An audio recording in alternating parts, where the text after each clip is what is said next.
Welcome back to Here for the Truth podcast. I'm Joel Rafidi, my co-host Yerasimos with me as always. Today we have the return of the amazing Sarah DeHaven, who joined us twice previously. Always love our conversations with Sarah. Incredibly real, incredibly powerful. And yeah, things come up that always resonate deeply as the truth, for sure.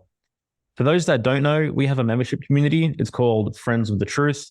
To me, this is the single best community out there. I consider it to be the ultimate support network. You know, people so real, so vulnerable, so open, and also so willing to learn on a number of different topics. We have 6 to 7 calls per month now. An amazing private Telegram group subdivided into German New Medicine, conspiracy, nervous system, and so much more. I think there's 20 plus topics now which people are heavily engaged in, and really iron sharpens iron. So if you're down to not only one, support this podcast, and 2, get education, get community, get cutting edge knowledge, then Friends of the Truth is definitely the place to do that. Sarah DeHaven actually is a key contributor inside of our community in our human design and astrology channel. She does a monthly astrology archetype call as well, which is very powerful too. So friendsofthetruth.co, or hit the link in the show notes to learn more and to become a member. Hope you guys enjoy this episode. You are now listening to the Here for the Truth podcast, hosted by Joel Rafidi and Yerasimos. Sarah DeHaven is an existential oracular guide to those willfully forging their own destiny. Along with innate and ancestral psychic gifts, she has honed an eclectic array of divination techniques to thoroughly comprehend the human psyche, to understand why it's lost its way, and how to bring it back into accord with the self once and for all. This is her 3rd time joining us. She previously joined us on episode 92, diving into evolutionary astrology, and again on episode 151. Sarah, welcome back to Here for the Truth. Deuce. What up? I always love our Hello. conversations with you. Yeah, me too. I love them so much. We get into some really good stuff. Yeah. So how you been? What's happening? What are you feeling? Oh, wow. I mean, like with what's going on these days, just weather-wise, as far as the collective is concerned, I'm feeling it. Like there's just tons of stuff coming up in my emotional body and my dreams, feeling it in my nervous system, all this stuff that feels like it's time for me to work through it because I'm ready at a consciousness level to actually contextualize what's coming up and why. So I'm feeling a lot, but I also feel like I'm making really good progress because I'm learning how more and more to trust my own pace and to really take things to the next level as far as tuning within and getting guidance from there. It's a never evolving process, right? So, I mean, I'm feeling good, but I'm also kind of buzzy in general. Yeah. Yeah, I think that you make a good point about following your own pace. I mean, we live in this culture, especially with all the biohacking and all the other things that are out there. That's like, you fix your problems and, just have to do this one technique or put this one machine on your head and then you're going to regulate your nervous system. And it just doesn't, it's not as easy as that. It's a much more subtle process, and it's a process that requires more intention, awareness, and it happens over time. Yeah. As well as the ongoing conditioned idea of what success is and what success looks like, especially now in like this digital entrepreneur creator world, like everyone has these ideas, et cetera, et cetera, et cetera. And people can start really moving at an unnatural pace and, even setting unnatural goals too soon on their journey for where they're at. And, what does that do to an individual when they're constantly comparing themselves, against, I guess, a journey that isn't theirs? Yeah, it's huge, isn't it? I mean, I've been thinking about this a lot lately because a lot of what has been coming up for me is a recognition of how I need to forgive myself for devaluing my own process as far as how I enter and engage in the world vocationally and even as a person day to day. The more and more that I contemplate this, observe people, work with people, I'm learning just how out of touch people are with their own process of emerging into the world. Like you were saying, like on the practical level, there's all this, do this, biohack this way, do it, like basically being told by some authority who's, self-professed or by the crowd, given that crown, do it this way if you want to be successful. And for some, it might work, but for a great many, it explains why there's such deep discontent within them, because there's a part of them that's not being honored as far as like literally how they live life day to day, and even how they engage in things like on a practical level from an entrepreneurial standpoint, even how they market, there's all these ways that people are meant to find success and prosperity that we're told and kind of like inundated with. But then I think about nature and our nature, and I wonder, especially considering how colonized we could say the collective is, indoctrinated, that I just think of the diversity of the potential of natural ways to engage in this world that are being ignored and even suppressed. And, I think that is something that would be great if we see more of that changing. I mean, I see it, but I'd love to see more of that, more change there. Yeah. Yeah, heard. So I guess we wanted to get together to do this episode and on the topic of the Psy-op of mediocrity, and this is, I guess, one that really hits deep, to the nature of our experience for sure. So I guess as an intro, what would be your opening statement on this topic? Oh boy. Well,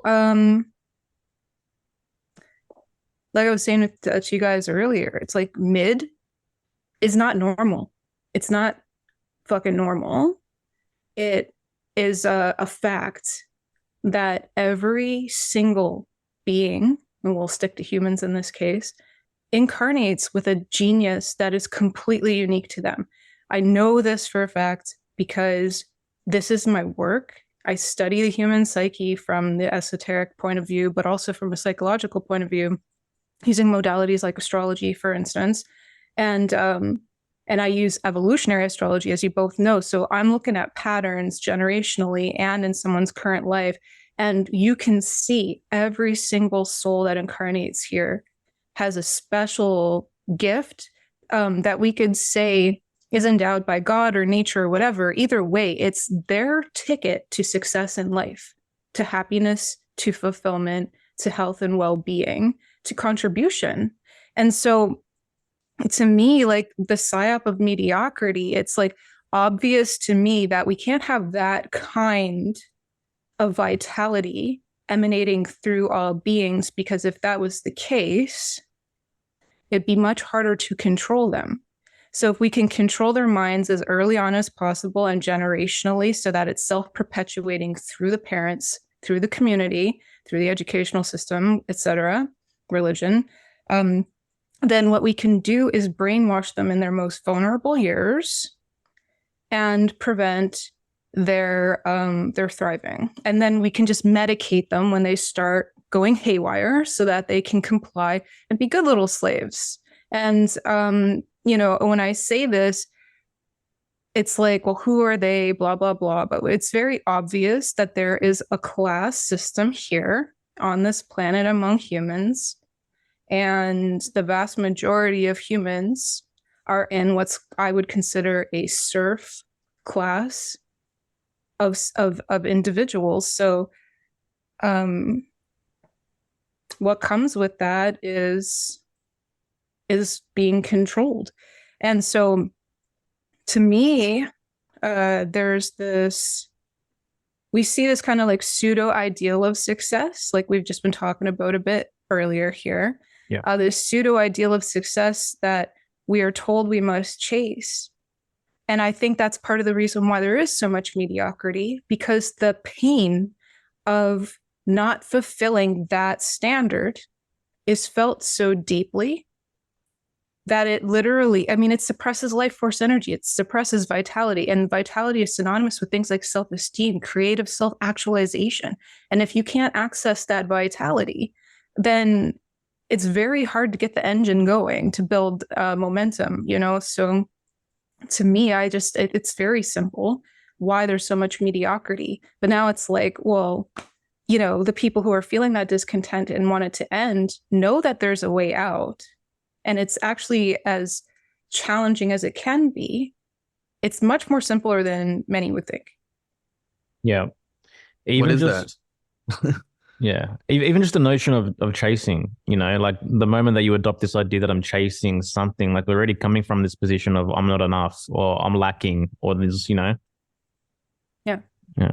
Yeah, I think, you know, what's interesting is that, you do astrology, I'm into human design, and I agree with you. I think individuals have this unique gift to give in this world. And yet, you know, how many people know that? How many people understand the miracle of their existence, of their life, and this conditioning that goes on through, the control mechanisms on this planet?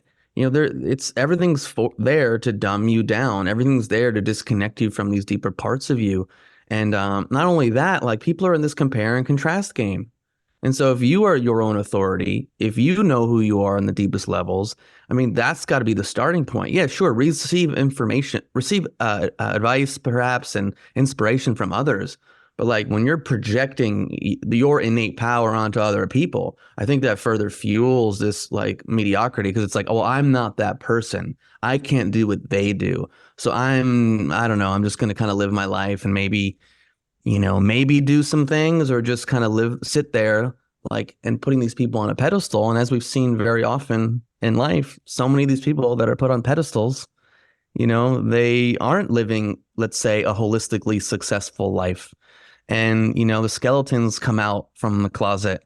And so, I think the more people can bring, like, yes, look around you in your environment, take inspiration, but like, you have to take the power back. Like, you have to be the authority of your life. You have to make your decisions. You have to allow yourself to feel the pain of all this conditioning, of all the things that have kept you in this state of mediocrity.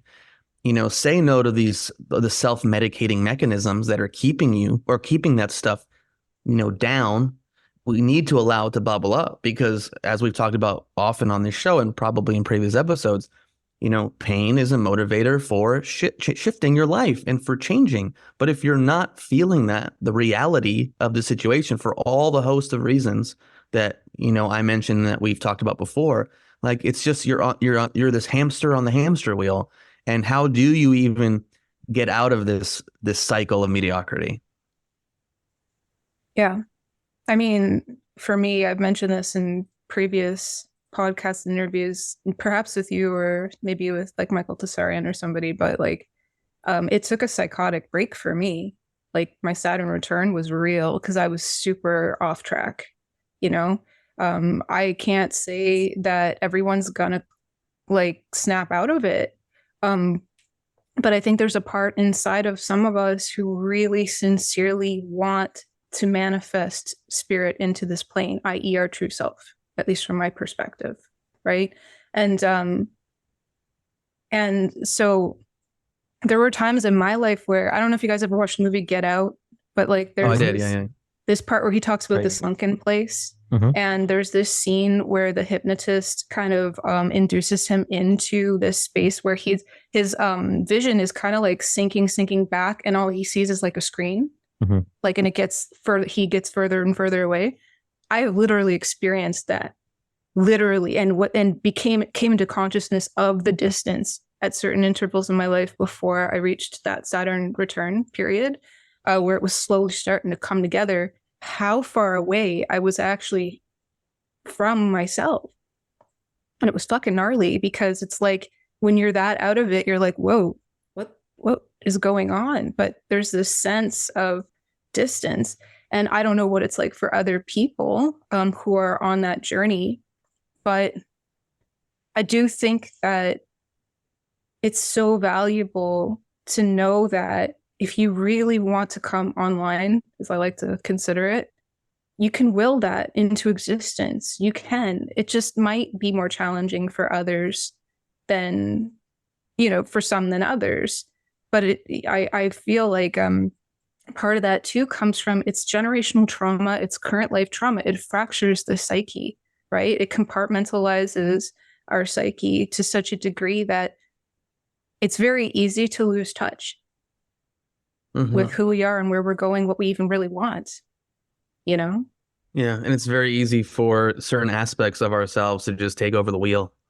Like they take over the wheel and we're living our life from a very limited place and a dogmatic place. We don't realize the gifts that exist, within us that, let's say, have been repressed or not developed because of the state of society, because of the environment we grew up in, because of the trauma we experienced. And so it's like it requires like a desire and a curiosity to go on this deep internal exploration and to move the gaze from the external world, not completely, because it is this kind of dance between the internal and the external, but like to really move it inwards and to, keep going and look for the things out there that are going to support you to understand yourself in a deeper way. Yeah. You know what the hurdle is, I think, for most people is that they feel as though that inner exploration is kind of a luxury because to them they're stuck in survival. I mean, it is for a lot of people. Even if you go into, I don't know if I 100% agree with the order, but Maslow's hierarchy of needs. I don't know if we've talked about this before. Like there are so many people out there that like they're just trying to like put food on the table. They're just trying to like, maintain in this world and inflation and this and that and the system and it's I get it. I'm not saying it's easy. Like it's tough. It's hard. I have compassion, but yeah, well, it also makes the conditions ripe to settle. Yeah. And then there's distractions as well, ideological distractions that have a person thinking, oh, this is the carrot I'll chase to get that fulfillment that I can sense inside of myself, but I may not understand the details of as far as what is actually required to fulfill that intense desire in me. Just for instance, I mean, oh boy, do I really want to go there? Yes. Yeah, okay. So some years ago, some friends of mine, just to use an example, some friends of mine were in the LGBTQ BIPOC paradigm. World. Yeah. And there was a feminist rally happening in town. And, it was the kind of feminists, I guess, that believe that women are women and men are men. And this upset some of the people in my friend group enough to set up a counter rally. And so my point with this is there was so much effort into fighting for their ideology. We amassed in great number to create this counter protest. It was huge. Like it made the news. We took over like part of the city, like and everything. And so I'm just like so much life force energy going into this to be seen and be heard for a distraction that was socially engineered to keep someone from going into the deeper layers of their consciousness to understand where the discontent is lying and what the real foundational reason behind that discontent is. And it goes so much deeper than your sexuality and your skin color. Yeah. Right. And, to this day, some of those people that I know are still quite unhappy. But still fighting a good fight. Yeah, well, we talk about social engineering and so much energy has been put towards people putting their energy into training for the Victim Olympics. And so, you know what I mean? Where it's just like, let's create a counter rally. Let's create a counter to the counter to the counter rally of like, no, we're more oppressed or we're right and you're wrong. And it's just like it doesn't feel very empowering to me, or it doesn't look empowering to me from my point of view. But I'm curious your thoughts. No, it's not very empowering. But one thing that I did notice that I observed in this was the feeling of connection with the group. It's like, oh, I feel like I'm with somebody that gets it, right? So I get where they're coming from. because I think that's what we all want to some extent, is love and connection. But it's tough because, especially with oppressed races like Black and Indigenous people, for instance, and I'm not saying that white people aren't oppressed too, because we know about indentured servitude and all the other stuff. Like, but as a culture and a society, we're the poster children, we'll say, of the oppressed, right? And so when you're told that from the beginning, I mean, one of the first memories I have is my mom screaming at me, "You're Black and you'll never be anything else," and like basically like this, and don't expect much from life because you're lower on the rung socially. So like, it's like, this is passed on generationally, to see yourself as having to fight harder to get something, and that you're automatically being victimized because you come from a line ancestrally of victims. And so when you're passing on this information to people when they're really, really little, and then there's emotional issues that come with that, you know, like in the whole communities dealing with these unaddressed emotional issues, value, like fundamental self-esteem issues. And Michael Tsarian talks about this a lot. It's like there's a psychophobia that develops, and then there's a fear of going it within because it's really painful. The pain is so loud. Well, and also too, like, you know, obviously our program is called Rise Above the Herd, but like if you rising out of the crab bucket, you know, most people do that because there's such loyalty to the group. There's loyalty to the group mind. And it's like, if I am to rise above, what does that mean? You know, I'm disobeying the rules, the stated reality of this group and how we believe and how we act, whether it's a family, whether it's a friend group. And so the amount of psychic energy that it takes to go against the crowd, to go against the family, to go against your friend group, to rise out of, you know, in a sense, mediocrity. I mean, mediocrity is a very, you know, broad word. And so we can break it up in all the different ways mediocrity shows up. But like, that's a big piece. It's like this subconscious for many people, loyalty to the family system. Oh, no, I can't make more money than my dad did, or I can't, you know, rise above my friend group or speak out on things that are different because, you know, I may end up alone. And that's the uncertainty, and it's painful, and I don't want to do that. I want to feel safe. And you said earlier about people seek love and connection, but a lot of people seek love and connection in the group as a compensation for lack of love and connection that they have just within themselves internally. Oh, 100%. 100%. Like, I know I'm using myself as an example a lot, but like, this is really like so foundational to my work because of what I've dealt with in my life.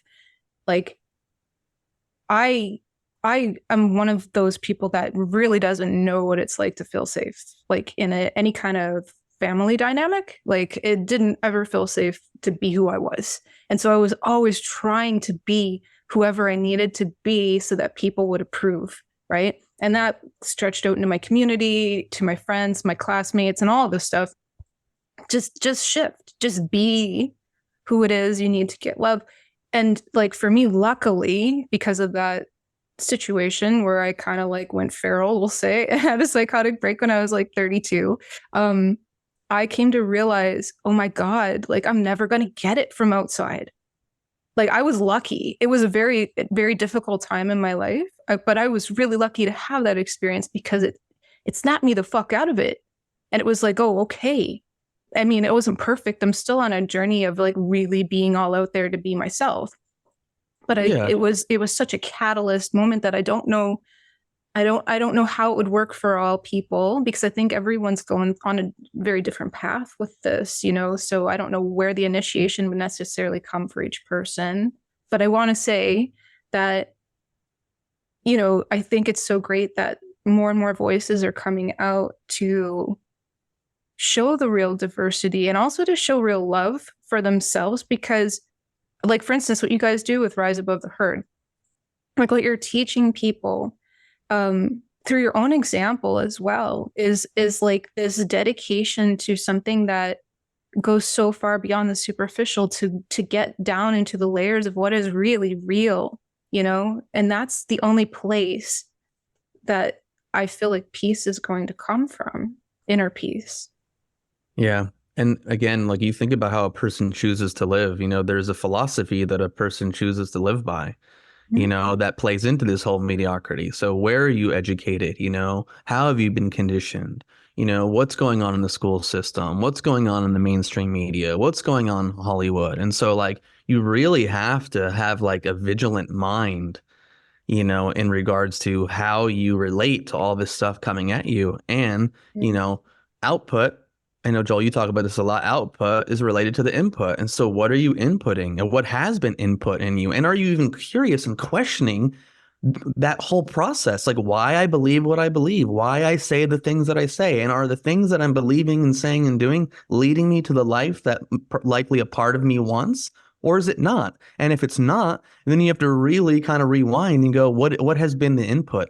And do I need to shift that input and put other stuff in there that's going to be more empowering, that's going to be more motivating, more inspiring, that's going to allow me to come back to myself more, that's going to allow me to embrace my individuality more? So yeah, I think there's foundational principles and things that Joel and I, you know, share and teach and rise above the herd, and you know, that we talk about in this podcast that are important in terms of being on this heroic path, walking the authentic path, and how you dance with that knowledge and those philosophies is completely unique to you. And this is where we talk about astrology, we talk about human design, these systems out there that highlight our uniqueness and how all this stuff relates to us and how we go about our life and how everything unfolds. Like it is an individual journey. Yes, it's within collectives as well. But ultimately, this hero's journey, this heroic path, this reclaiming of oneself, this rising out of mediocrity, like, it's yours.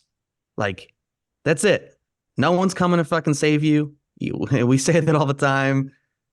What are you going to do with that? Yeah.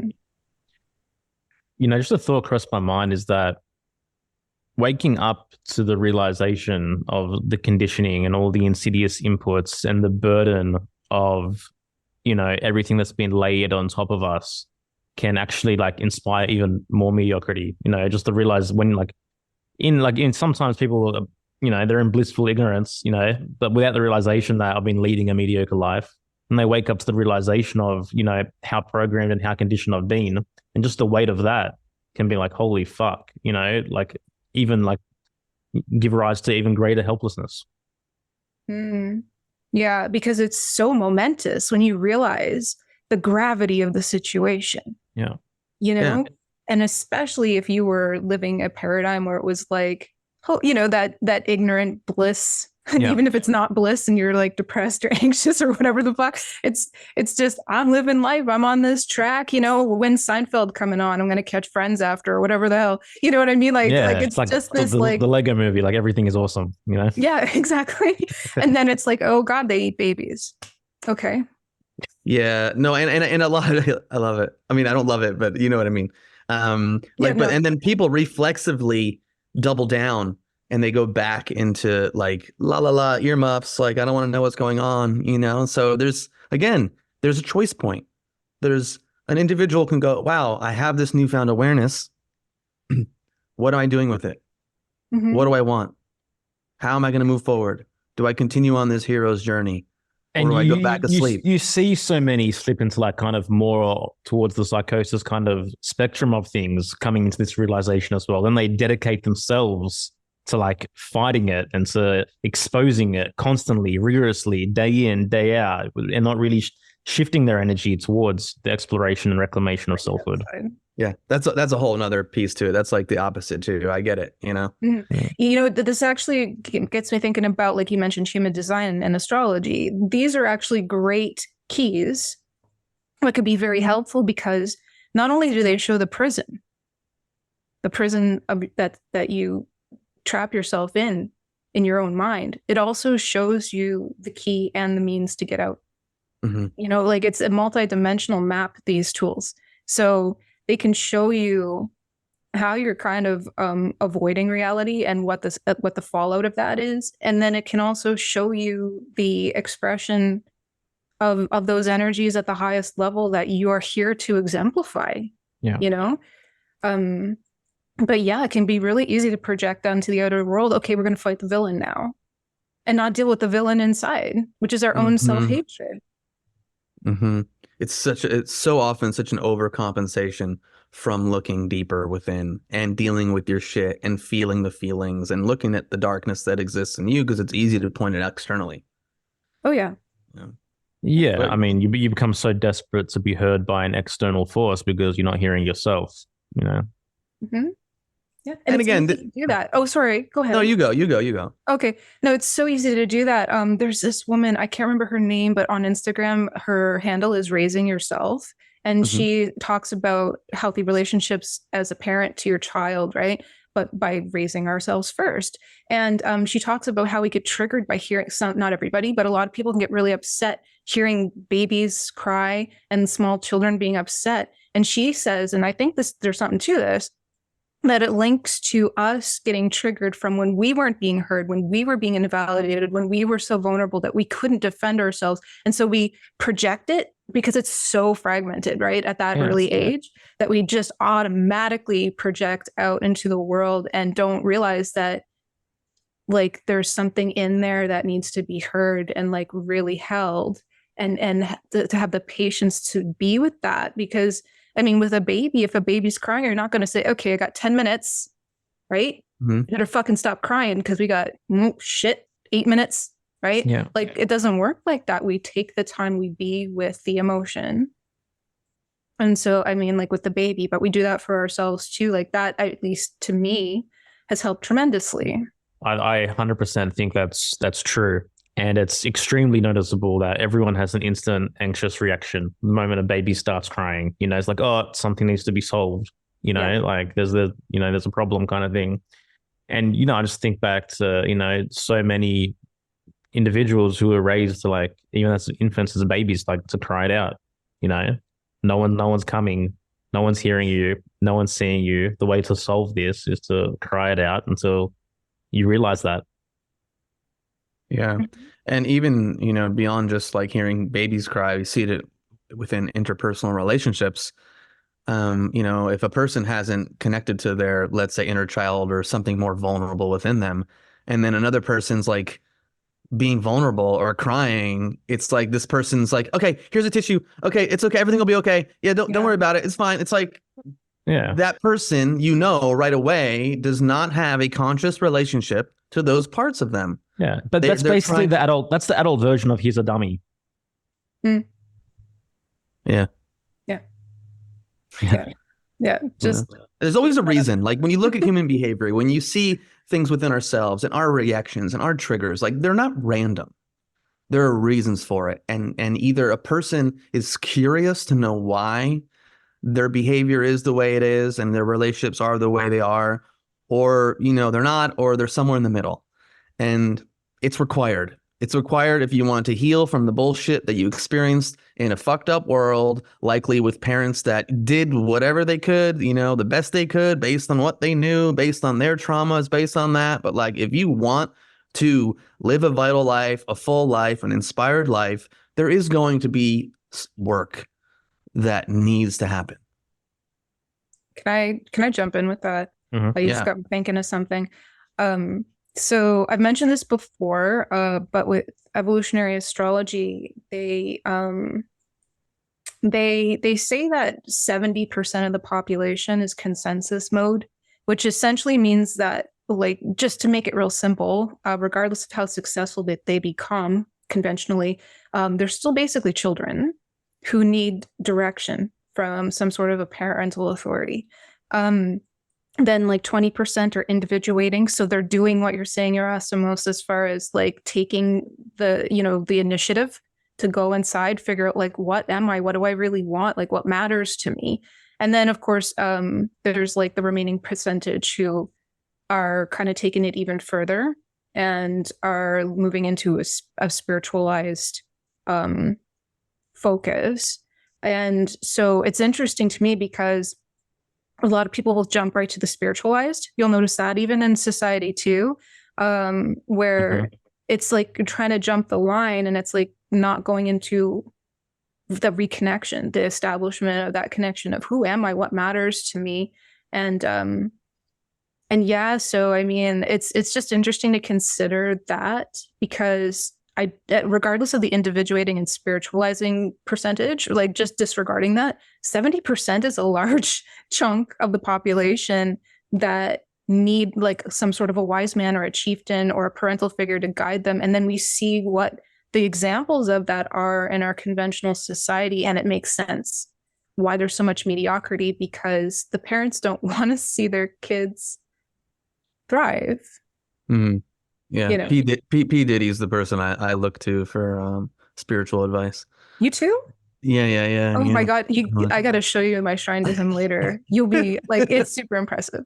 Yeah, but like, okay, this is what I'm curious about. I know we're talking about mediocrity and everything, but like even just from like a astrological weather standpoint, all this stuff that's coming out, all these like false idols that are being exposed more and more and more and more. And I think it's just going to continue to happen. I don't know how it's going to unfold, but I think it's going to continue to happen. And I'm curious what that will do to the 70%. And will it do anything? Yeah. Or is it just like they just go, oh, okay, and then let me just go on with my life? Like, Joel, did you want to?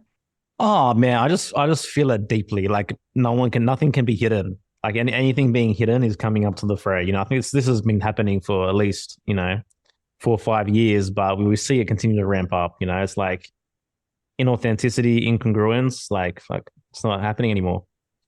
Mm-hmm. Yeah.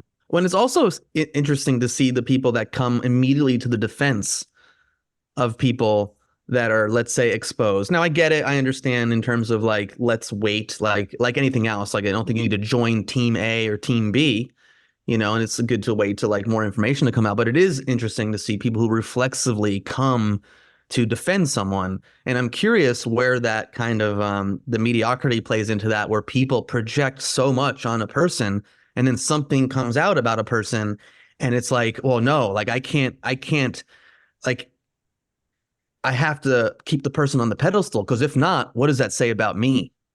Oh, I have some thoughts on that if you don't mind. Please do. So 2 things. I'm going to try to keep track of this. First, from an evolutionary astrology perspective, the sun connects to our creative self-actualization. And it also connects to the father figure in many cases, or some sort of an example of our vitality and solar energy that we often will see and say, I want to be that person. They have a piece on a frequency level that resonates with my inner solar energy, right? And so we can deify, because the sun also archetypically connects to deity, right? We can deify beings that radiate this solar energy, and it can be very paradigm shattering when they fall from grace. And then the other piece that I've witnessed and also observed in others is when Uncle so-and-so or Papa so-and-so turns out to be a pedophile, and the kid says, hey, guess what?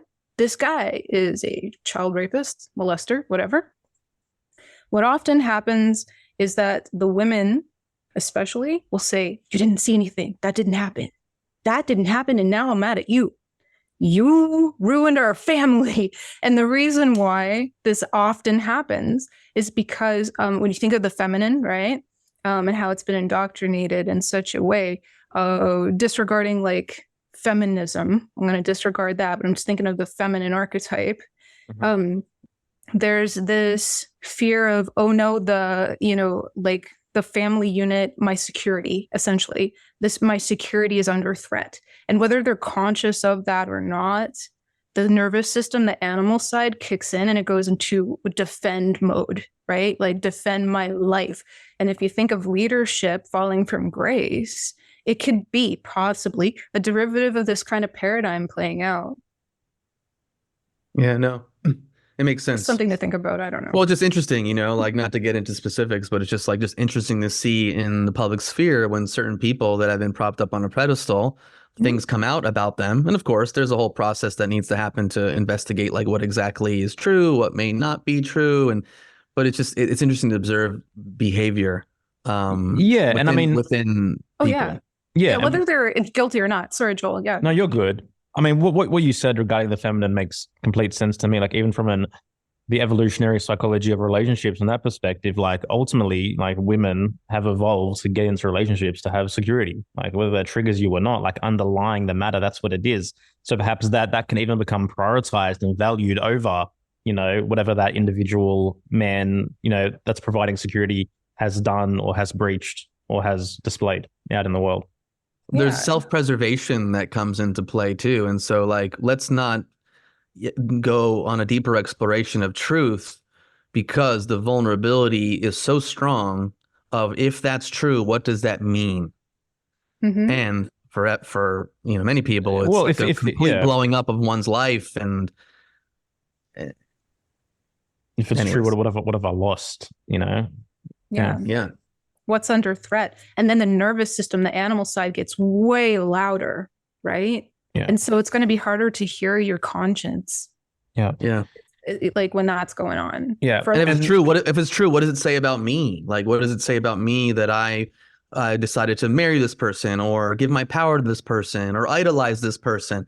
And again, the average person isn't diving deep into these introspective areas, to understand themselves and the interpersonal relationship and these psychological dynamics with such nuance. Yeah. In my opinion. Yeah. And the flip side of this is like the collective that starts like frothing at the mouth to vilify these fallen idols, and with the popcorn, like watching it like so like insidiously joyful at these people coming down. Like, to me, that's mediocre. That's another side of it. Yeah. Yeah, I get it. It's not like just like one side is better than the other side. We see these interesting dynamics at play. Mm-hmm.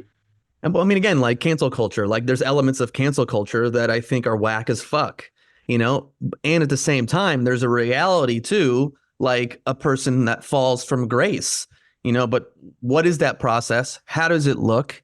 Like, is it warranted? Is it not warranted? Again, this is where discernment and nuance come into play. It's not just like, you did a bad thing, you're canceled, you should lose your entire career, no one should give you money ever again for anything, you're a horrible person, you should go to prison. Like, let's see what happens. What's interesting about that is when somebody is really in a state of love, like self-love, and they're really, really radiating that, like feeling that inside of themselves, and this is who they are, they're not going to want to cannibalize, right? It's these lower vibrational emotions, and I am not like, I just want to say all ranges of emotions are important, but there are some that are considered in the survival range. Mm-hmm. And when you're in those survival range emotions, it's less likely that you're going to be looking at reality from a perspective of plenty. And so there's this scarcity, lack mindset where it's almost like, well, like I said, it's cannibalistic in a sense. And this is also perfect fertilizer for things, for like an anti-fertilizer for mediocrity. Yeah. Right. I mean, it's like a self-perpetuating loop of necrophilous behavior, anti-life. What I find interesting, and these are just my observations, that I those that I think are frothing at the mouth to cancel someone and cancel everyone for every minor infraction, they've already canceled themselves. Mm-hmm. It's at a foundational level, and to just feel good about themselves, to get some sort of power and control back that's like that they don't have within themselves, or even connection, that they have to go out there and lay the hammer down. Yeah. It's a thing. I've definitely been there. I hear you. To revel in that. But the thing is, we all grapple with these aspects of us. It isn't like we get to a place and now I am not a person that's ever going to have these little aspects of myself bubble forward to cancel a person or to like feel charged or triggered. Like, it's just about building more space, more capacity, more awareness about this orchestra that exists within us. Please stop pretending like you feel like the common man. We know that you've ascended. You're hilarious. I'm sorry. No, it's funny. I know I tease. Yeah, well, it's our running joke. For those of you who want to continue on our inside jokes, come into Friends of the Truth. But no, I mean, it's like, and I think this is the other thing with people that are in the public sphere in a certain way, or have like bought into a certain projection field as being this brilliant, highly amazing human being, spiritual master, etc., is that like they buy into it. They don't highlight also the fact that they're human and fallible on a, I would say, like a regular basis. Like I think it's important to cut the projection field and to be like, hey, I'm not perfect. I think I, have gained a certain level of knowledge and awareness, and I love supporting people. And, like I have things that I grapple with. I have things that like, are hard for me. And I just think not enough people do that, that achieve a certain level of fame in the public eye. It's like they have to keep the persona there because what if? Mm-hmm. This is literally what I love the most about my work, is being able to help people feel seen and safe to be themselves, because you're absolutely right. Yerasimos, like this is actually the key out of mediocrity, is to accept yourself. You don't have to be perfect at all. And it's more about just being real. If you can be real with yourself and accept that, who gives a fuck what anybody else thinks? You get to that stage. I know that's like my ultimate life goal. I've made great strides to that end. But, to me, it's like, I feel that our natural state is a state of full self-acceptance. And so we're rehabilitating that in many cases. And it's okay to be in that space evolutionarily. That's okay. Even just knowing that that's okay is huge to reaching your full potential. Yeah. This speaks so loudly to gene key 8, which is connected to Taurus. It's a big part of my own personal makeup. It's my evolution. And gene key 8 goes from mediocrity to exquisiteness via the path of style. And what Richard Rudd says on gene key 8 is, we need not fear mediocrity as long as our heart is open and singing. We no longer need to react to it and find ourselves at odds with the status quo. True style is found in the marketplace, living as an example of a true rebellious human being, unchained by external definitions and unfettered by conditioning, ancestral or cultural. So I think, you've hit the nail on the head, that the solution to mediocrity is really stepping and standing into your own uniqueness and your own style, Mm-hmm. Yeah. Yeah. No matter what that is. I mean, that's the thing. It's like, is it okay to experiment? Are you okay with being, in that stage of maybe even awkwardness as you figure out like how your body works or how your voice works? Or like just even how you best communicate and interact and relate with others, how you best even go about your daily life routine. Like, what does that look like for you? That a lot of that is a path of discovery for us, because we've not been taught how to connect to that very early on in life as a blanket statement for the whole species. So that's okay, because this is huge for not just your own life, but for the entire species as far as impact goes, because what you're doing is such a contribution and such a necessary one by just being okay with experimentation. Yeah. I just want to read one more thing he says on this matter, which, really supports that. He says, the inner tendency to compromise yourself for the sake of another or for the sake of power, money, or recognition is the greatest challenge of your life. There is nothing more important in life than your freedom of self-expression. And if you've given even a tiny part of that away, you've given it all away. Facts. Yeah, that's deep. Thanks, Richard. Yeah. Man, this just brings up so much stuff, even just thinking about my own life, thinking about the people that we work with, thinking about people that come to rise above the herd, just, like not expressing yourself, not going through these awkward processes because the fear of losing love, losing connection, losing money and not surviving. Like I think about the COVID. I think about the COVID era. Like how many people had to toe their line and compromise their uniqueness and compromise their values in order to hold on to that, what they thought was their survival. And like it wasn't just COVID; it's constant. This challenge. We constantly compromise ourselves in order to maintain security, maintain survival, maintain safety. And I get it. I get it. It's fucking hard. Well, yeah, because again, it's like this dance of opposites of certainty and uncertainty. Like uncertainty triggers so much in people, so much, fight or flight, so much vulnerability that like, well, let me at least be certain, I have this job, I have this thing, but I think, on an entrepreneurial path or even with a personal development journey, like what's possible when you dance with uncertainty? What's possible when you dance with not knowing, what's on the other side of that? And I think that's exciting. Yeah. And what's possible when you fully lean into your uniqueness and you trusted that, and I don't like the word surrender, and you surrendered to the outcome of being like, this is who I am. This is what I do. This is what I like to do. I'm going to start navigating my life and shaping my reality as a mirror to who I actually am internally, who I actually am. Yeah. Yeah. I mean, to take it even to a deeply spiritual perspective on it, and yet at the same time, I feel it's very grounded in nature. I don't think it could be any other way, is when you said the difficulty in submitting, like to me, or surrendering. I used the word submit, so that's why it was in my head.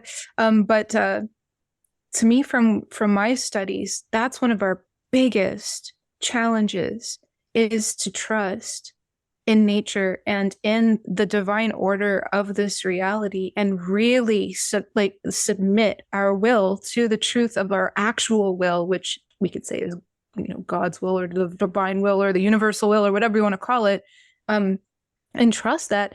But if you think about it, I mean, we've died a lot, humans, over time, and I think trust was lost. But I don't think that beneficent force has ever gone away, and I think it's always here. I mean, we could see it in the life force energy, and to me, that's one of the keys to get out of the mediocrity, even, is to let go as much as you can, if it's, and it might be a gradual process, but let go of your resistance to being in submission to an actual, we'll say, the real authority. Yeah, well, to divine will.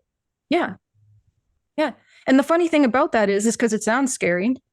It's like, will I lose myself? But the funny thing is at least on my journey on this, and I've had profound changes. I feel like lifetimes of changes in this lifespan of even just the last 10 years. The more you do it, the more yourself you are. You actually get rid of all the crap that's holding you down and obscuring your light. So, I mean, it might sound woo-woo or airy-fairy, but it's actually very grounded in reality, because you must accept the reality you're in at the same time in order to do this successfully. I don't know if I'm making sense. No, you are. I'm just trying to think. Okay, good. Yeah, you are. I think you just made a clear point, and it was like, oh, what did I want to follow that up with or segue to? Yeah, well, I mean, and the more that we suppress this, and the more that our actions and behaviors reflect the opposite of owning who we are and standing firm in our uniqueness, the more distance that gets created between ourselves and also our powers, including our intuitive faculties, how much more extrasensory tools do we have available to us than simply what we've been programmed to believe? And this is because of that huge chasm in self-trust. Huge, huge, huge. I mean, these are natural faculties. I mean, just look at animals. They know when earthquakes are coming. They can sense nature's of vicissitudes way more keenly than we can. And yet, we are endowed with consciousness, the ability to reason and question. And I feel as though, it's not one or the other. It's both. And we have these abilities and we call them extrasensory. But the funny piece is that they're innate to us. I mean, how many kids do we know that can see and hear things that adults struggle to sense and perceive? Yeah.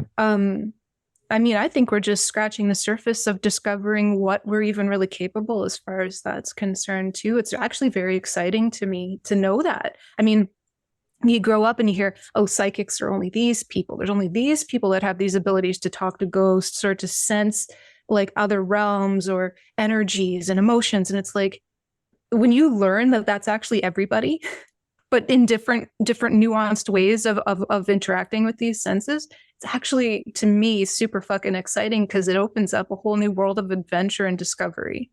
Yeah. But do you think some people are just more inclined though to have certain abilities or skills than like we're all going to be psychic and tell everyone what's going on in their life, like. Yeah, Yeah. but like we all have different skills, like Yeah. one person That's what I mean. attributes, like I think about, the elements and, I think a great example of this, for example, is, the Avatar series, like The Last Airbender, you get firebenders, waterbenders, earthbenders. Like we all have our unique ways of being able to play with and manipulate the environment, so to speak. Mm-hmm. Yeah. Like I've got a colleague in town who she's so fucking psychic. She can tell you what's going to happen tomorrow at 5:00, and like she's booked solid all the time, right? Because of her accuracy. I don't have that gift at all, right? I'm sure I could develop it, but it'd be super hard because it's not my wheelhouse. But where my wheelhouse is I can sense when somebody's in energetic integrity to their soul. I can sense when somebody is online. And some of our gifts are different in that way. Some people, like you said, Joel, like maybe they can sense like certain weather patterns. It's like somebody who can dunk and somebody who can do 3-pointers, or three-point shots or whatever you call it. Like everyone has something to bring to the table. Yeah, I could shoot lasers from my eyes, and I know other people aren't unable to do that. Yeah.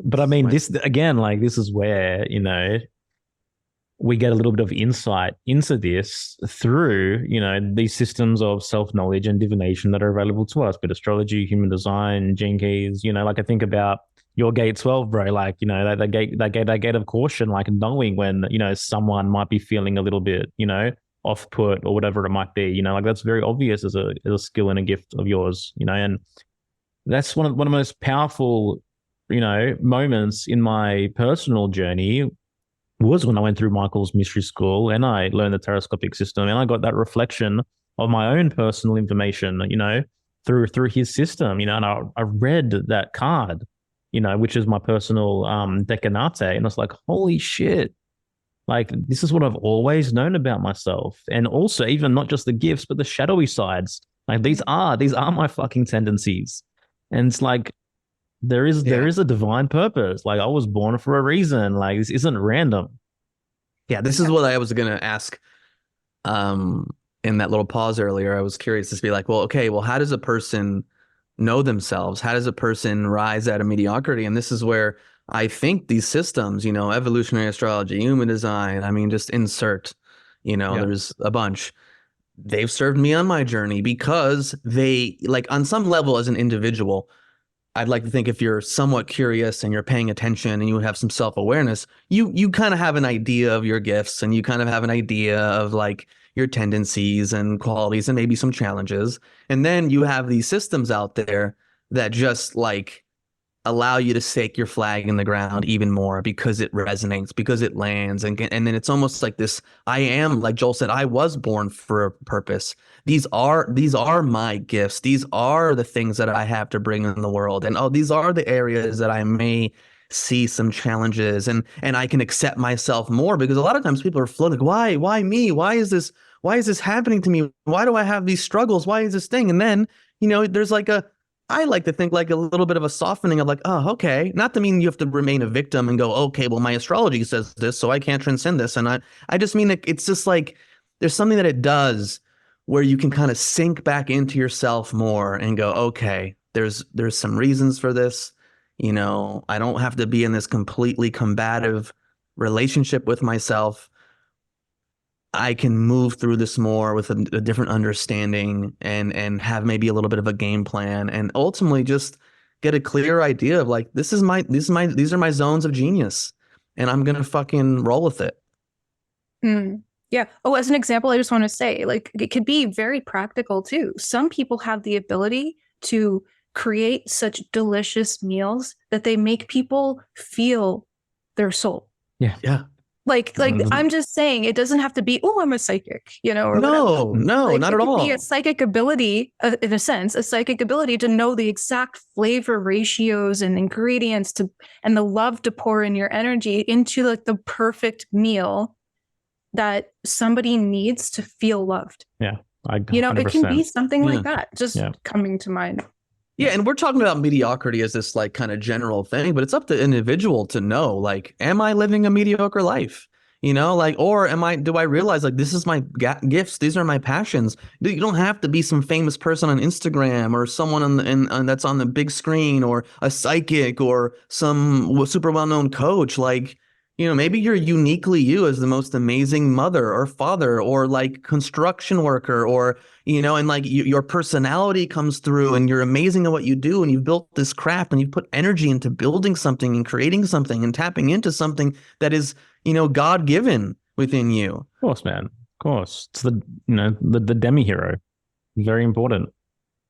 Mm-hmm. It's just, I think sometimes we can get caught up in this, or people can get caught up in this, like this hierarchy of non-mediocre people. But it's like, no. It's a state of being. It's a state of presence. It's a state of knowing yourself and how you move through the world, being yourself as fully as you can be, doing the things that are your gifts that you value, that you're creating and bringing into the world. And like I said, with an amazing meal, like changing someone's life. Mm-hmm. Like in a sense, in that moment, like, oh my God, this is amazing. I'm going to remember this. And 20 years from now, oh my God, I went to this restaurant once and I had this meal. Like, shit, I do that. Like I have these moments in my life where it's like, I'm talking about this thing or this person or this meal or this experience. And that person that played a role and they have no idea that I'm doing that 20 years down the road. Well, I mean, what a gift. Yeah. So I just want to say, like, but I just want to point this out because it's so important for people who are listening. It's such a trap to think that you have to reach a certain social status or position based on like what the culture agrees to as successful. You have to feel that inside. You have to feel right with yourself. That is the way out of mediocrity. Do you feel right with yourself? Like, I can't understate that.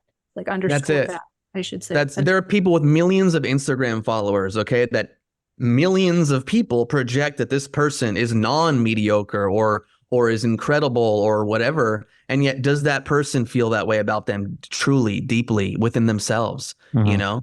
So it's like your level of success in life isn't based on how many TikTok followers you have. Now, that I'm not saying that's not a bad thing for some people. That's how they're growing their business. That's how they're putting their stuff in the world. But again, success is much more multifactorial. You know, it's much more holistic. It's not just in these simple terms of Instagram followers, money in the bank. And like, we're not all here to play out the same roles. Like, that is some people's path, is to have that massive fame, have that massive status and grapple with that, and, you know, have their own challenges to be transmuted through that process. Like, not everyone's here to be leaders. Not everyone is not everyone's a leader, you know. It's maybe in your own microcosmic way, but, you know, it's like there's different roles that are needed throughout a society, throughout a culture. And it's like, I'm just looking at your show notes here, but like, whose Dharma are you living? You know? Yeah. No, it's a really good point. Yeah. It's like Krishna or somebody. I can't remember who said it.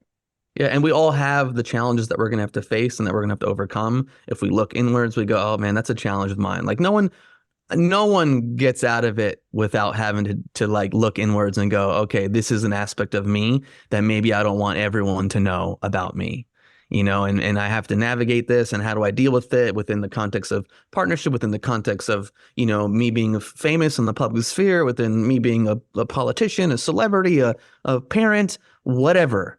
Like, this is what it means to be human. And you're either being super real with yourself and you're at this place of like self-acceptance where you know yourself, or it's like, nah, I don't want to deal with that shit. And then what happens usually? It rears its ugly head in some really twisted ways, and then you're really going to have to deal with it. Yeah. And to me, like, defining mediocrity, like the words like incongruence and inauthenticity really come to the forefront for me, you know. And when it comes to like rising out of mediocrity and like not being mediocre, like if you're incongruence, if you're in integrity, you know, if your actions, words, behaviors, deeds are rematched, then you're in power, you know. And to me, that's not mediocre, regardless of, you know, the materialistic aspects of what's happening in your life. Yeah. I love Walter Russell's definition. Mediocrity is self-inflicted and genius is self-bestowed, you know. And you know, it has a lot to do with what we're talking about here. Yeah. Yeah, huge. Yeah, the Dharma piece is really important. There's certain intervals astrologically that we can see during life where we hit a real milestone to kind of check and see what like how we're doing, I guess, how we're progressing. Yeah. And like the big ones are 14 years old, which is the first Saturn opposition. That's usually when we start rebelling against what doesn't seem to be working for us. Then there's around 21, 22, which is I think it's a Saturn square around that time. Yeah, closing square, and I think it's the first Uranus square. In any case, it's a pivotal time that usually gets co-opted because we're like, okay, we're going to be our own person, but we also want to figure out where we fit in the world. And that tends to, like, society tends to try to funnel people into a direction that doesn't always work for them. It's actually a really key time is around the 21, 22 mark, right? Are you on the right track? Are you choosing the right vocation, apprenticeship, whatever it happens to be? And then like 29, 30 is like the Saturn return around there. And that shows, are you in integrity to who you are? And for some people, it's going to go pretty well. Like Joel has met much success in his Saturn return. I went feral. Big difference. Reason being, I was off track. Joel's on track, right? But this is my point is that's a milestone to be aware of too, that you can build towards if you're younger than that, or if you're around that age, or if you're past it, you can contemplate it. Yeah. Am I being who I am? And I just want to add another one. The midlife crisis we often hear about around 40 to 45, around there. That's a huge one. That's the Uranus opposition. And Uranus is very much about individuation. So that opposition is almost like we're looking at ourselves. When I look in the mirror, do I like what I see? Is it really me? You know, that's the question that starts coming up. And so there's a lot of rebellion during that time, but to get the most out of it, to make sure it's not like a mediocre, I'm going to go buy a Ferrari and get a hot young chick like trope or whatever. It's more like, where do I feel unfulfilled? Where do I feel out of integrity? Like how do I deal with, in a sense, in a very kind way too, bringing myself forward right now? Because, you know, we're at the halfway point of our life around then. It's probably a good idea. I have a family member who around that age, incredibly like passive, sweet, funny, generous, like, gentle guy, like became like a bikie gang leader. Went from 0 tattoos to full bodied, like, entire body tattoos, to become like a massive Harley Davidson enthusiast. And then, it's like, it was insane. It's insane. Yeah. Do you feel like he was at that point of like trying to find himself and bring that through? Yeah, definitely. It was in that Uranus opposition period. Yeah, for sure. Oh, I'm in it right now. Sorry, Yerasimos. Can I just mention one more milestone just for the listeners? It's around 51 too. Is the Chiron return around 50, 51. And that one is very important to be mindful too, because that we start facing our mortality around that time very, very keenly. And it's like, okay, so what am I going to do with the time I have left? Yeah. So it's just another milestone, and I'm done. I just wanted to mention that. Yeah. I usually just follow by Louis C.K.'s definition is that at 40 he's half dead. So I just go. Am I canceled for bringing up his name? Oh my God. So offended. It's powerful demarcations to assess there are. Where we're at. It's like pit stops kind of thing. Yeah. Well, and even too, like, as we look around in the world, we like look around, like, especially people in the public sphere, certain things come out and we're like, oh, interesting. That's during this period and that's during that. And I look at my own life, at 28, I fucking left my New York City job and I took all my savings and I backpacked around the world, at 28. And right now I'm in the Uranus period. So, that always makes me laugh. I want to say Uranus, but then I just try to go, like, I'm like Uranus or Uranus, and you're in the Uranus period, huh? I'm in my, that's strange. I'm in my anus period. But yeah, it's interesting for me to think about that. What are other questions that come up during this Uranus period? Like what a person's gonna like navigate, or it's a dark and hairy time. Very dark. Yeah. Yeah, it's a place we don't necessarily want to be, but we found ourselves there. Okay, I'm gonna stop and actually answer your question. So childish. Yeah, but again, like this is we talk about integration, we talk about wholeness. No, I know you're joking, but I'm doing this for the audience. Is that because a lot of people, they may have judgments or they may have shame around this, or like you talk about accepting yourself and being an individual. Like there are many facets to us. The ability in the moment to be spontaneous, to say the thing that like lands or is funny, or to be humorous, or maybe to act like a 14-year-old little fucking teenager, with little ha ha ha. Like, there's moments of it. Now, if you were that way all the time in every situation, okay, that would be a problem. Sure. So like, I think part of this accepting yourself is to go, wow, you are such a like full and nuanced person with so many qualities within you, many repressed, many undeveloped, but potential is there to recover, to develop. And how does that serve your life? How does that serve your relationships, your work, your career, whatever? And I mean, for me personally, I love that aspect of this journey. It's why I even got into acting. That, did I really want to be an actor? Maybe a part of me, but I loved the dance with myself, the learning about myself, to be like, oh, hey, wow, this was my life. This is how my personality developed growing up, through my family system, etc., astrological influences, whatever, all that stuff. And yet, what else is there? How can I integrate these lost parts of me, and how would they serve me in my relationships, in my life, etc.? So yeah, we're making jokes here, and yet like, it's I love it. Yeah. I appreciate that, actually. I mean, this is part of it too. Who says that you have to be at a certain age, not allowed to laugh anymore? I feel like that's super important. Yeah. And that's even part of going through these whole processes, or being able to laugh, to bring levity to the situation. And with the Uranus opposition, that whole time around, it could be anywhere from 38 to about like mid 40s or so. It depends. But as a generality, it's a time where it's so useful to just start noticing where you're feeling confined, where you're feeling repressed, where you're feeling, or maybe even noticing parts of yourself that are coming up that you might feel are threatening to your status quo, but yet are integral to who it is you are and don't seem to want to go away, no matter how much you might say, move. It's like you can make the most out of it by seeing it as a time of discovery of parts of yourself that may have had to been put in the back burner or in the back of the filing cabinet, and are now wanting to come through so that you can live a more fulfilling and integrated life. So it can be very uncomfortable. I know one guy I heard about who he was a very masculine man, a very gym going man, and then one day he decided, I really like wearing women's clothing, and it kind of ruined his life. And the reason why was because he set up this persona for so long, and it was covering up a part of himself, a feminine part of himself that he was ignoring.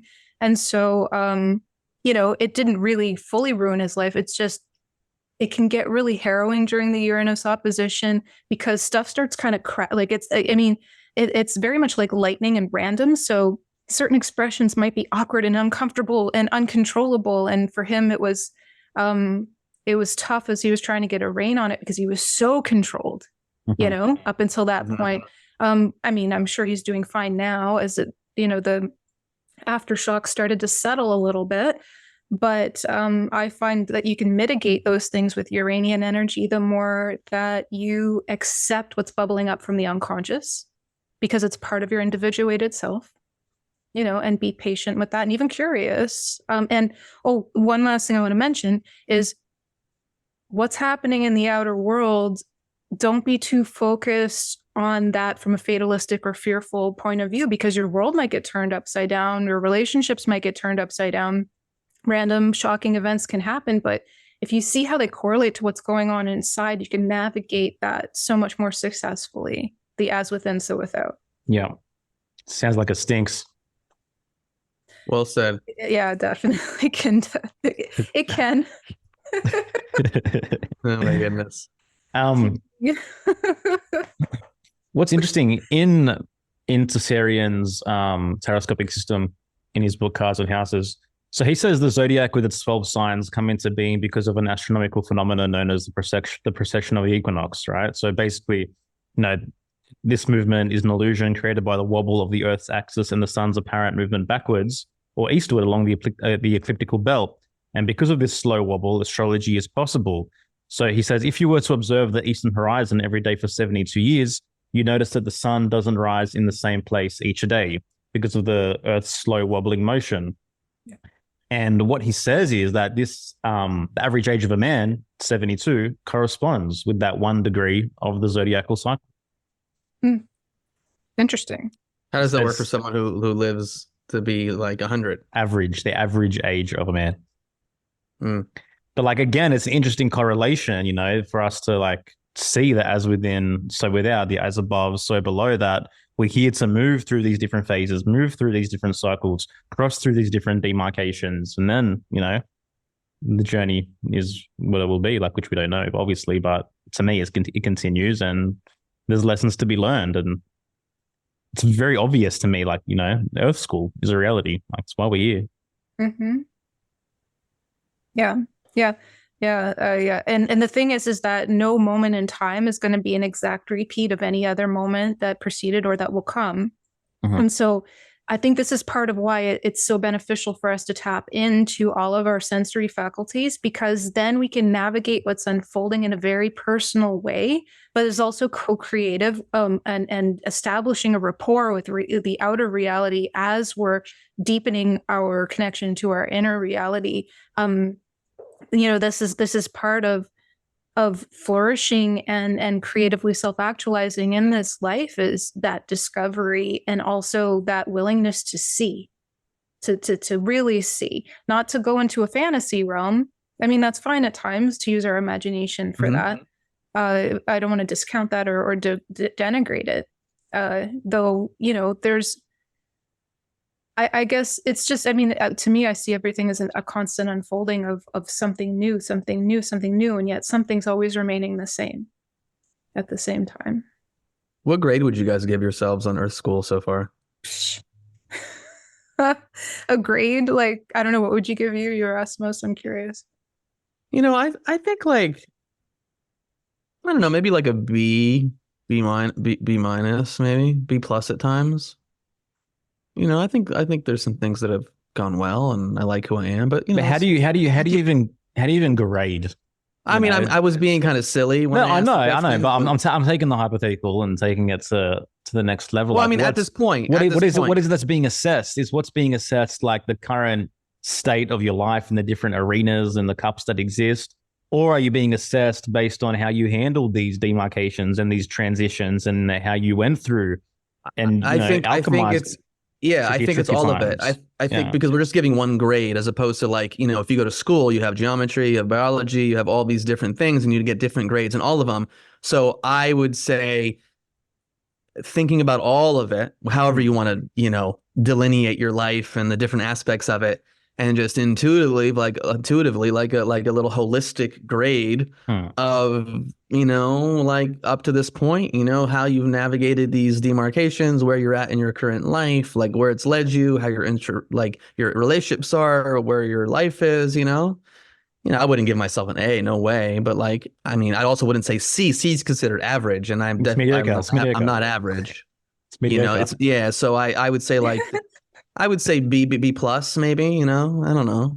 Because it's also because I'm like, oh, there's so much room for growth. And like, and for me, like physical health in general is a major umbrella in my life. But one spoke of that is physical health, that I'm not where I want to be. I've taken things for granted because I was an athlete and I like felt like I looked good in a pair of jeans and a t-shirt. And I'm like, okay, cool. But I'm 44 now. I'm feeling things in a different way. Like there's a little bit of a complacency and a stagnancy with this one particular area that I think is important, that I want to work more towards, because I feel in this area, I feel a little, would I give myself a C? I feel a little mediocre currently. And so, yeah, I'm not going to be like, oh, I'm an A plus. Like, fuck no. You know, so like I think B plus, if I'm being honest. I don't know, but you guys can, you know, say, hey, actually, Yerasimos, I think you're an F. Oh, no way. You know? What was that No Russell quote? Mediocrity is self-inflicted, genius is self-bestowed. Well, yeah, exactly. And so like a lot of this stuff is, you know, in these areas where I feel like I'm not like up to par where I want to be, it's self-inflicted. Yeah.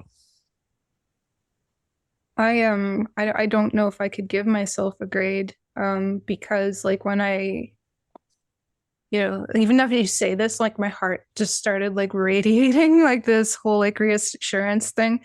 I think that where we're at, as long as we're sincere, that's what matters most. Mm-hmm. You know, like I can't grade myself. I actually feel like I'm gonna cry like just thinking Okay. about this. Like I think it's so important for us to know that our sincerity is what matters and our effort is what counts. Yeah, I feel that deeply. I think sincerity is the barometer for sure. But I'd give myself an A plus. I love it. Typical fucking Capricorn. Capricorn Leo rising. Like, oh my God, get over yourself. A I love plus. it. I love it. I love it. You know, you can also grade yourself from like the false modesty part of you. You're like, meanwhile, there's like that part that's like, yeah, I'm a fucking badass motherfucker. A plus plus plus plus plus plus. But anyways, it's just fun. It's fun to have a little dialogue. Well, it's so fun to have a dialogue on this. And I mean, yeah, it's hard for me to like judge myself harshly, just considering the journey and like the psychological territory that's been gained, you know, and like just the fucking the contrast of the starkly remembering, like you mentioned, so like where I've been, how I once thought, how I once viewed myself, viewed the world, the state of my life, the things I agreed to, the boundaries I didn't set, etc. And what that manifested in my reality compared to where I am now, the relationships that I have, the quality of my friendships, the quality of the work, and how in alignment, you know, it is with who I am, etc. Like there's a lot of reverence for who I was to who I am and where I am now. Like there's a yeah. Well, what's interesting, instead of grading, we can just say like what grade you're in. You know, that's more of like a like, well, oh, this maybe you feel like you're in high school, or like, oh, I'm college, or I'm in PhD land, or But this is interesting. Are we in our own grade? Is Earth in its own grade? And like a baby is coming up into like the next grade, and then we continue to go, you know, because, you know, it feels like there's like, you know, this is a cycle of maturity, so to speak. Mm-hmm. I love this conversation. I just love this because Stephen Forrest, he's an evolutionary astrologer as well. He was a contemporary of Jeff Wolf Green. Like they partnered at a certain time. And he's still alive. And he actually said, someone sent this to me recently. He sees this as like a high school. Yes. And we're here to my graduate. gosh, Sarah, I had this same fucking insight 2 weeks ago. I'm like, this is Really? high school, and they're coming from primary school. The baby's coming through like primary school. Yeah. Mm. So where do we go after this? Like, where's my dad at right now? College, bro. Yeah. Yeah. Yo, dad, what's up? How's it going over there? You getting fucked up? You drinking all night? Yeah, I was going to say that.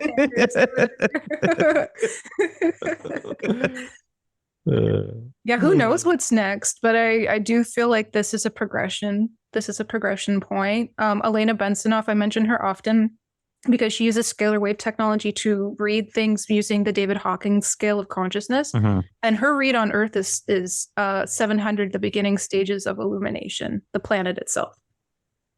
She also says the hollow Earth theory, by the way, is the most plausible one, but I'm just putting that out there. Okay. Any case, yeah. Who can we talk to about that one day? Be very interesting. What's Hollow that? Earth? Mm. Yeah, I don't know. No. Yeah. We have to have a round table of someone that's into globe, someone that's into flat, someone that's into hollow Earth, and someone that's into I just want to explore. cheese. I just want to explore hollow Earth theory. Get I someone's know. perspective on that. It's interesting. Yeah. Sorry, Sarah. Where were you going? Oh no. I first off, I think the hollow Earth theory is lit. It's super cool, like very interesting. I'm not attached to anyone, but I'd love to hear if people talk about it. So Yeah. in any case, though, it does, like, to me, 700 is the out of 1,000 on the scale. It's an arbitrary scale of 0 to 1,000 being like the highest level of consciousness humanity can attain. Of course, it can go higher than that. But 700 is the beginning stages of illumination, which to me kind of fits with high school, you could say, like archetypically. Yeah. That was all I had to say. Yeah, for sure. And like I even think about like the giddiness and the awe and the wondrous of like little kids and toddlers, and it's like the exploration. It's like a new world, new environment. Like it's like they're excited to come in and explore and be here. So even on that level, it kind of resonates with me. So does that mean I've failed a lot? Like I must, because I'm super tired of. Like I'm like, can we do something new? I know that whatever. Like there's that whole dark Gnostic thing. I'm not on that boat. Like I just want to say, but sometimes I'm kind of like, can I? Yeah, but I mean, there's check somewhere else out. Life is harsh. Like even like think about like in real high school, like getting towards the end, like year 11, year 12, like there's this apathetic kind of abrasiveness that comes across. Like, are we done yet? Yeah, I didn't make it to high school, you guys. Real quickly, just to go back to the Hollow Earth thing, I was remembering we had a guest on who's been on Unslaved, Carrie Boydson. Remember Carrie Boydson? And he wrote his book, Descendants of Atlantis, which I read, and I loved the book. And a lot of the book, like it's fiction book, and he utilizes some of Michael's research, probably from his Aliens Atlantis book. But in the book, I'm remembering that like there's definitely the Hollow Earth piece to that within the book where certain people live. So and was that born out of Michael's theory as well? You don't know? I don't know. I'm not sure. Okay. I'm not sure, but that just made me think of it. Very interesting. It's crazy. I mentioned Carrie yesterday. It's come back up again. Yeah. There's so much we don't know, and this is where I think it's so important to be able to sit with that. And not need certainty and not have to live in it and not think that like, hey, I'm not going to be able to continue on my life unless I'm holding on so tightly to certainty.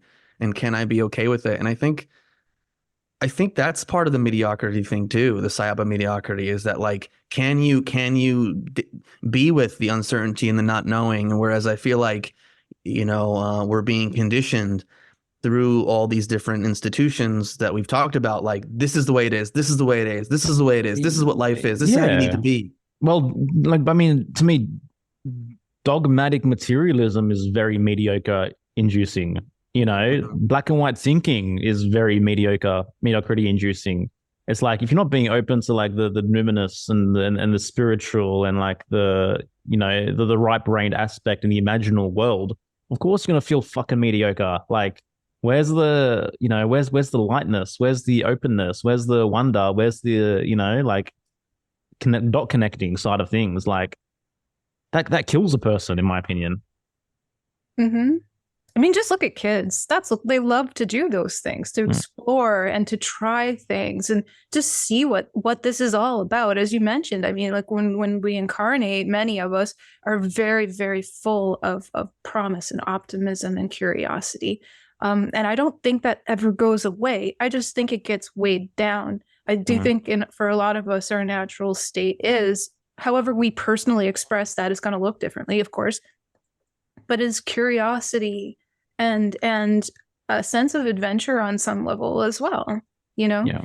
So like, I just want to say, like, just as another example, it's like even how you educate yourself, like what you learn. College might not be the right track for you. Yeah. Like it could go any direction. It's just, to me, like, that's what I like to focus in on with this, like with my foundation of what I even wanted to talk about with this, is just know that you get to call the shots. Like, you're the captain of your soul. That's the truth. That really is. Yeah. I just want to, not to keep harping on this, but I looked over to my right and there was a ping pong ball. Okay. And it says spin galactic, and a ping pong ball is hollow. Okay, so I don't know. Shit. I don't know. It could be a sign. Okay, you need to make like a 10-part YouTube documentary on that for me. Like, please disseminate all the facts. We need more. I mean, how do you play ping pong with a heavy, like, dense ball or even a flat plane? I don't think you can. I think ping pong, table tennis has the answers to the universe. I'm just letting you know. Yeah, it's been a fun chat. Definitely. Definitely. Like, I mean, these are my favorite kinds of conversations, and like just having this exploration, with our different perspectives, different experiences. And none of us know all the answers, but I think, coming together in this way and exploring it this way is like, to be honest, like, I was feeling like very, very, very heavy, before this conversation. Wasn't feeling my best, but just getting things tinkering in this way, like, automatically brings new energy and a new openness and lightness, even within me physically. Oh, that's awesome. That's Yeah. awesome to hear. Yeah. Yeah. I Yeah. mean, there's always going to be another bus, another opportunity. That's the thing. Like, no one feel like they've missed out on anything. There's always going to be multiple options. Like, just be open to it. I think that's what starts it, right? Anyway. Yeah, totally. Yeah, and pay attention to the voice in you, inner critic or whatever. That's like, oh, it's too late. I'm not that. All the buses have left. No more are coming. And be like, oh, where's this voice coming from? Where's this part of me coming from? But I get it. Like, it's never too late to take the next step in your life. It's never too late to know yourself on a deeper level. It's never too late to, increase your grade in Earth School. But like, somehow, in some way, regardless of how dark things have gotten in your life, regardless of how close to death, how much that survival instinct's been threatened energetically, monetarily, physically, whatever, like, you're still here, you're still alive, somehow, for some reason, in some way, like, things have facilitated and worked out in a way where you're listening to this conversation, and, you have a consciousness, and you have a body, and you have potential, and you have dreams, and you have passions, and that's pretty cool. Yeah. Well, for everyone listening, like, we'd love to hear your thoughts on this. You can respond to our emails, you can comment on the website, on, I think, Spotify and all that. And also, like, all three of us, we're in Friends of the Truth. It's our membership community.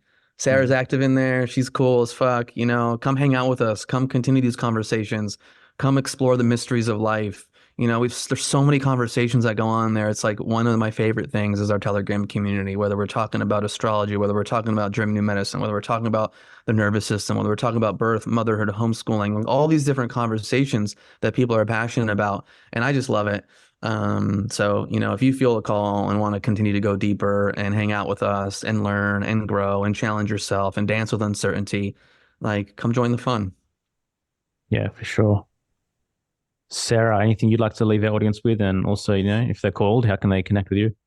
Oh, yeah. Okay. I don't know. I feel like I said so much. But if I were to summarize, since we're at the end, I would just really implore people to trust that, if there is a part in them that does feel that discontent, that even if you feel that things are daunting, or you feel a weight, like, or even if you feel like who you are is too taboo to bring forward, like you literally don't feel safe to be that person, even being aware of that discord means that there's something in you that wants to come forward.